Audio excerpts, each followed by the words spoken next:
Donc, je vais vous présenter oui, l'évolution de ce label. À partir de son origine, lorsque Fransara existait encore, et son évolution vers le nouveau label que l'on va vous présenter aujourd'hui. Donc l'origine du projet, le tout premier label, l'idée avait été émise par le docteur Laurent Mangold, qui était à l'époque encore le président de la FADETEC. La FADETEC, c'est la Fédération des acteurs du développement des techniques modernes de reproduction équine. Il faisait partie de Fransara, hein, du comité qui animait Fransara, et il a émis l'idée de mettre en place un label, même une certification à l'époque, des centres de reproduction pour faire valoir justement une certaine rigueur de travail et une certaine rigueur dans le côté sanitaire et administratif. Donc, cette réflexion, en 2011, a abouti en 2012 à la mise en place du label Fransara Qualité-Service, dont certains ont peut-être entendu parler. Ce label, malheureusement, a eu très peu d'écho. 2 centres ont seulement fait leur démarche pour valider leur labellisation et leur certification. Le Haras du Val d'Arnon, dont le docteur Emmanuel Lagarde est le représentant aujourd'hui, et il va nous parler de son expérience.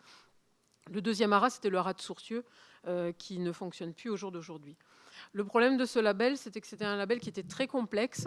Il y avait, je ne sais plus combien de pages, c'était très très lourd. Si on voulait le mettre en place, c'était extrêmement lourd au niveau administratif, au niveau, sur le côté d'ensilage des informations. Donc beaucoup de personnes ont été rebutées par cette chose-là. L'autre chose qui était répugnant pour les centres de reproduction, c'était le côté coûteux. La démarche était quand même assez chère pour aller jusqu'au bout. Il y avait des audits à faire, un pré-audit puis un audit de certification.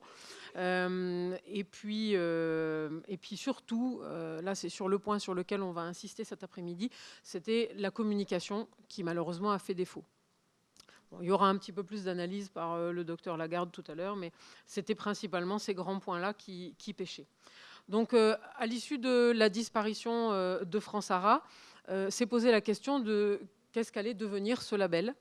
La FADETEC, et toujours au travers de Laurent Mangold à cette époque, a émis la volonté que ce label soit récupéré par les socioprofessionnels et ne parte pas aux oubliettes, parce qu'il y avait quand même un énorme travail qui avait été fait. Et comment on pouvait faire évoluer les choses pour que ce label devienne réalisable et vraiment intéressant, aussi bien pour les clients que pour nous, les centres de reproduction.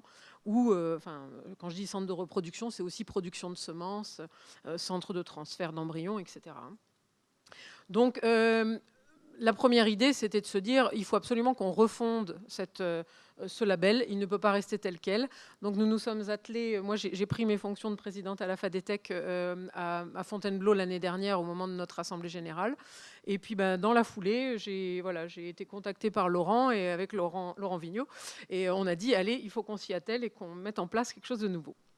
Donc, les choses sur lesquelles on voulait vraiment faire évoluer les choses, c'était mettre plus en évidence la technicité des centres, alors que dans la première version, c'était vraiment plutôt sanitaire, administratif, management d'une équipe, et beaucoup moins le côté technique, service aux chevaux, etc. Donc c'était ces choses-là qu'on voulait mettre en valeur. Donc la technicité, les services fournis aux clients, et puis évidemment tout un aspect, ce que je note environnement, c'est comment on loge les chevaux, comment sont les paddocks, quelle est la qualité d'accueil, aussi bien du client que du cheval. Ça, c'était la première chose. De l'ancien label, il fallait qu'on garde quand même le côté sanitaire qui est important et qui est dans notre réglementation, donc ça, on ne peut pas y échapper, mais de ne pas non plus en rajouter, aussi bien sur ce côté réglementaire, et puis amener un côté qualitatif aussi. Et ce côté qualitatif, il va être amené par les différents niveaux de labellisation qui n'existaient pas à l'époque. À l'époque, c'est soit vous étiez certifié, soit vous ne l'étiez pas.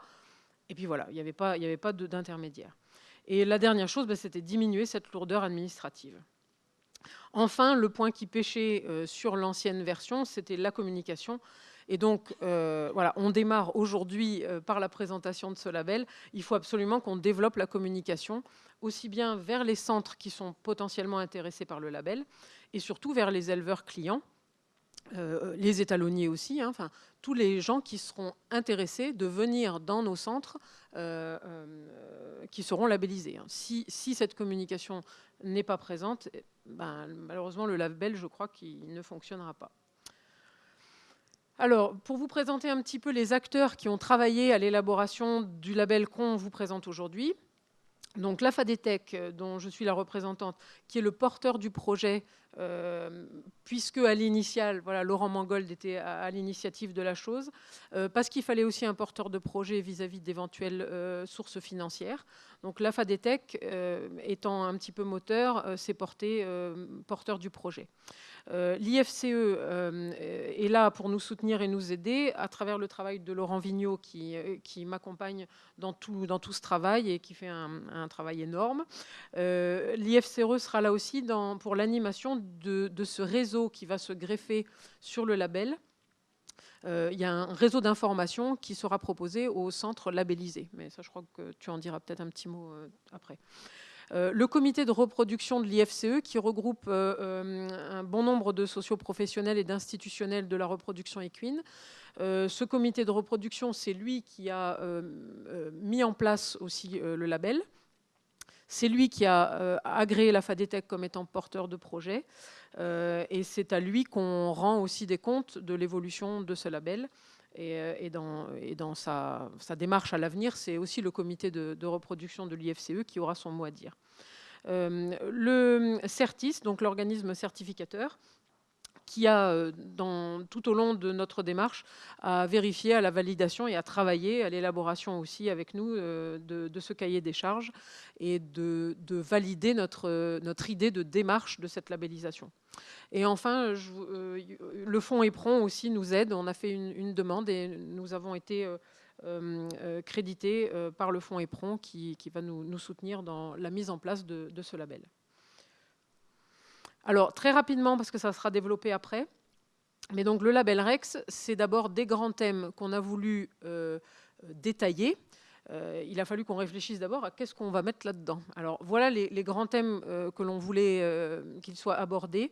Donc les techniques de reproduction, l'aspect production de semences ou d'embryons, qui peut être complètement détaché des techniques de reproduction. Les services à la jument, donc quand on entend service à la jument, hein, c'est aussi bien les poulinages, les pensions, le suivi gynécologique. Et tout ça, ces idées de grands thèmes, hein, on les a sorties d'une étude que Laurent a fait auprès des éleveurs et donc de nos clients, de savoir qu'est-ce qui était important pour eux quand ils emmènent une jument dans un centre de reproduction, qu'est-ce qui est important pour eux.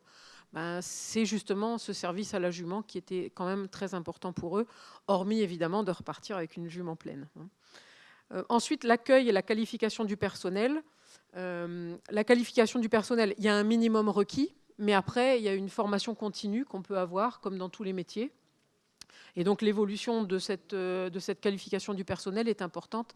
Et c'est comme partout, les choses évoluent, les techniques évoluent. Donc c'est bien que les personnels de ces centres de reproduction évoluent aussi en fonction des connaissances. La traçabilité, hein, donc ça c'est le côté dont je parlais tout à l'heure, on ne peut pas s'en affranchir. Hein, le suivi administratif, technique et sanitaire qui va valider quand même la démarche du centre de reproduction dans sa rigueur. Et enfin, le confort et l'hébergement, dans lequel on a inclus aussi une petite notion environnementale avec les récupérations des déchets. Voilà. Ce label donc, se dispatche en 3 niveaux. Un niveau 1 qui sera le niveau de base avec un minimum requis dont on ne pourra pas s'affranchir.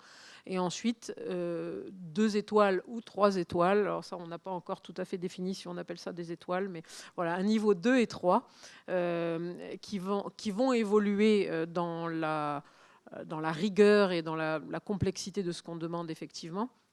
Mais les centres auront la possibilité de commencer à un niveau de base et d'évoluer ensuite. Juste une petite notion, c'est que le niveau 1 sera en autodiagnostic avec des contrôles. Ça, Laurent va vous en parler après.